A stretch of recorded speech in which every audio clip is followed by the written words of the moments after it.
जेटेट सफल सहायक अध्यापक संघ लगातार 40 दिनों से धरना स्थल पे बैठ करके अपनी मांगों को लेकर के सरकार से गुहार लगा रही है। इस सरकार में वर्तमान में हमारी जो हेमंत सोरेन जी की सरकार है, इनकी कहीं ना कहीं मानसिकता में कमी है। सरकार अगर थोड़ा सा हमारे लिए एक सकारात्मक कदम उठाए तो निश्चित तौर पर 9 जून 2020 में भी अनुशंसा हुई है कि टेट उत्तीर्ण पारा शिक्षकों को वेतनमान प्रदान किया जाएगा। आपको डिसीजन लेना ही पड़ेगा, क्यों नहीं लेंगे आप? टेट पास करके लोग बैठे हुए हैं और लगातार 40 डेज से बैठे हुए हैं, आप कब डिसीजन लेंगे? नमस्कार, मैं लीजा और आप देख रहे हैं #भारत न्यूज। जेटेट सफल सहायक अध्यापक संघ लगातार 40 दिनों से धरना स्थल पे बैठ करके अपनी मांगों को लेकर के सरकार से गुहार लगा रही है, लेकिन सरकार की तरफ से कोई भी प्रतिनिधि मंडल फिलहाल इनके पास नहीं आया है। हम इन्हीं लोगों से जानते हैं कि इनका अगला कदम क्या कुछ रहने वाला है। और ये तो धरना लगातार चल रहा है आप लोगों के द्वारा।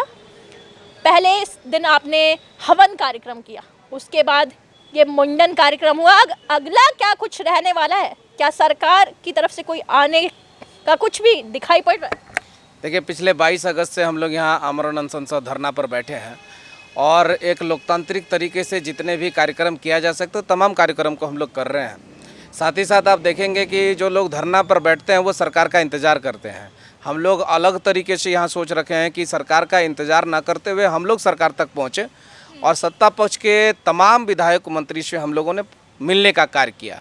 2 दिन की जो हम लोग यहाँ भी यात्रा पे थे, 2 दिन में हम लोग माननीय मंत्री जोबा मांझी से मिले, माननीय मंत्री चंपई सोरेन जी से मिले, वहाँ के चक्रधरपुर के विधायक सुखराम उरांव से मिले, आगे चल करके फिर हमने सुबोधकांत सहाय जी से मिले, बैद्यनाथ राम जी से मिले, दीपिका सिंह पांडे जी से मिले, फिर एक राज्य मंत्री दर्जा प्राप्त है हमारे फागू बेसरा जी, उनसे भी, और झारखंड मुक्ति मोर्चा के केंद्रीय महासचिव है। तो तमाम लोगों से मिलने का हम लोग काम कर रहे हैं और मिल भी रहे हैं। और आपने सही कहा कि तमाम कार्यक्रमों को हमने कर लिया। अब हम जो है माननीय मंत्री मिथिलेश ठाकुर जी का आवास घेराव करने जा रहे हैं 4 अक्टूबर को।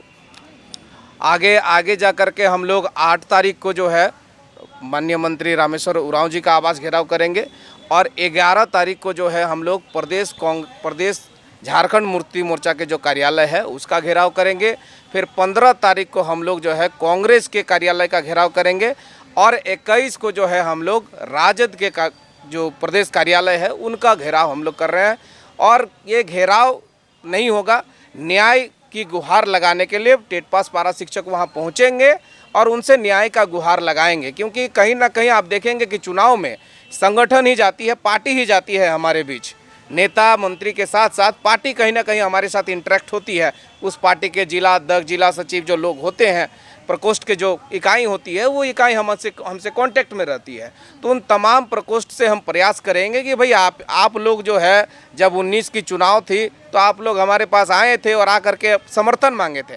आज हम आपके बीच हैं और 40 दिनों से बैठे हुए हैं, लेकिन हमारी जो रीज़नेबल और जेन्युइन डिमांड है, उस जेन्युइन डिमांड को भी कहीं ना कहीं सरकार पूरा करने में पीछे जा रही है। क्योंकि आप देखेंगे कि जो हम लोग मांग रहे हैं वेतनमान, बिल्कुल ही तर्कसंगत है। बिहार में भी 4 लाख नियोजित शिक्षक है और शिक्षा मित्रों को नियोजित शिक्षक बनाने में वहाँ का जो सरकार है बहुत ही अहम योगदान है उनका।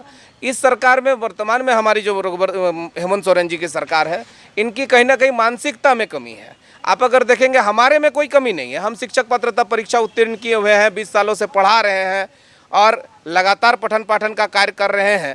भाई हमारे में कहीं कोई कमी नहीं है, सरकार की मानसिकता में कमी है। सरकार अगर थोड़ा सा हमारे लिए एक सकारात्मक कदम उठाए तो निश्चित तौर पर 9 जून 2020 में भी अनुशंसा हुई है कि टेट उत्तीर्ण पारा शिक्षकों को वेतनमान प्रदान किया जाएगा।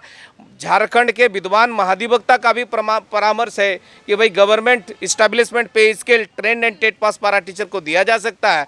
तो कहीं कोई लीगल अड़चन भी नहीं है, कहीं कोई डिफ़िकल्टीज़ भी नहीं है। सिर्फ सरकार को एक जरा सा मूवमेंट करना है। हम माननीय विधायक, हमारे पूर्व केंद्रीय मंत्री सुबोधकांत सहाय जी से हम लोग मिलने गए थे।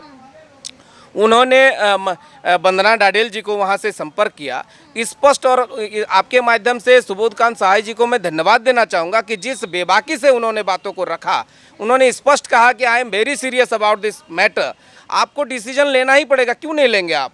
टेट पास करके लोग बैठे हुए हैं और लगातार 40 डेज से बैठे हुए हैं, आप कब डिसीजन लेंगे? तो उन्होंने कहा कि नहीं, माननीय मुख्यमंत्री जी इस विषय पर डिसीजन लेंगे। तो माननीय मुख्यमंत्री जी का सेक्रेटरी आप हैं, प्रधान सचिव आप हैं, निर्णय तो आपको लेना है, आप फाइल पुटअप करिए। तो इसी तरह से इनके जैसा सुबोधकांत सहाय जी के जैसा बेबाकी से अगर कोई बात रखते हैं, तमाम लोग जो लोग हम लोगों को आश्वस्त कर रहे हैं, वो अगर बात रखते तो निश्चित तौर पर हमें सफलता मिलेगी। क्या चुनाव सामने है और चुनाव को देखते हुए भी क्या थोड़ा विलंब किया जा रहा है कि 24 के चुनाव है और ऐसे में उपहार स्वरूप आप लोगों के लिए कुछ नया किया जाए, आप लोगों की मांगों को उस समय पूरा कर लिया जाए ताकि फिर से सत्ता में सरकार आ जाए? ये भी आप लोगों को लग रहा है, दिखाई पड़ रहा है? देखिए, ये कहीं ना कहीं सरकार के मन में हो सकती है, लेकिन इसमें हम सरकार को यही सजेशन देना चाहेंगे कि हो सकता है कि आप चुनाव से पूर्व घोषणा करें तो आपको चुनाव में फ़ायदा हो जाएगा। लेकिन किसी भी व्यक्ति को अगर रुला करके दीजिएगा, कोई 40 दिन से व्यक्ति यहाँ बैठा हुआ है, तमाम लोग यहाँ, हम लोग घर परिवार संसार को छोड़ करके यहाँ है, धूप से बारिश से लगातार हम लोग बीमार भी पड़ रहे हैं, डेंगू का बीमारी राज्य में पूरी तरह से फैला हुआ है, बाहर में हम लोग हैं, तो कम से कम इस पर सरकार को, हाँ ठीक है आप घोषणा बाद में करेंगे, कम से कम आप हमसे वार्ता तो कर लीजिए, सहमति तो बना लीजिए, फिर आप कहेंगे कि भाई फाइल पुटअप करने में और फाइल को आगे बढ़ाने में, इम्प्लीमेंट करने में टाइम टेकन होगा, उसके लिए हम लोग इंतजार करेंगे, उतनी तो धैर्य हमारे में है। लेकिन कम से कम हमसे बात तो करनी चाहिए, डेलीगेट से कम हमारे बात होनी चाहिए और एक स्पष्ट नीति बननी चाहिए कि हाँ हमको इतने दिनों के बाद जो है वेतनमान प्रदान किया जाएगा। तो इसी आशा के साथ हम लोग यहाँ बैठे हैं कि कहीं ना कहीं सरकार के संज्ञान में है और निश्चित तौर पर सरकार के संज्ञान में है। तमाम विधायक और मंत्रीगण हम लोगों को आश्वस्त किए हैं कि भाई माननीय मुख्यमंत्री जी की व्यस्तता है, कहीं ना कहीं वो दूसरे कारणों से थोड़ी सी परेशानी में है, अगर वो परेशानी हट जाती है तो निश्चित तौर पर आप लोगों का समाधान होगा। सरकार फिलहाल इनके पास तो नज़र नहीं आ रही है, हालांकि कई इन्हें एक तौर पे ये कहा गया कि आपकी जो मांगे हैं वो पूरी की जाएगी, लेकिन फिलहाल कहीं पे भी उनका प्रतिनिधिमंडल इनसे मुलाकात करने के लिए अभी तक राजभवन नहीं पहुंचा है। इन्होंने तमाम विधायक मंत्री के पास भी गुहार लगाई, उन लोगों ने भी आश्वासन दिया, लेकिन आश्वासन के साथ क्या ये लोग रह पाएंगे? क्या इनकी जो वेतन मांग को लेकर के लगातार जो पारा शिक्षक वो धरना स्थल पे बैठे हैं, लेकिन इनसे कोई भी मुलाकात करने फिलहाल नजर नहीं आया। अब देखने वाली बात है ये मुलाकात कब तक होगी और इनके लिए क्या कुछ सरकार निष्कर्ष निकालेंगे। ऐसी तमाम खबरों के लिए बने रहे #भारत न्यूज़ के साथ। कैमरा पर्सन सुजीत के साथ मैं लीजा, #भारत के लिए रांची से।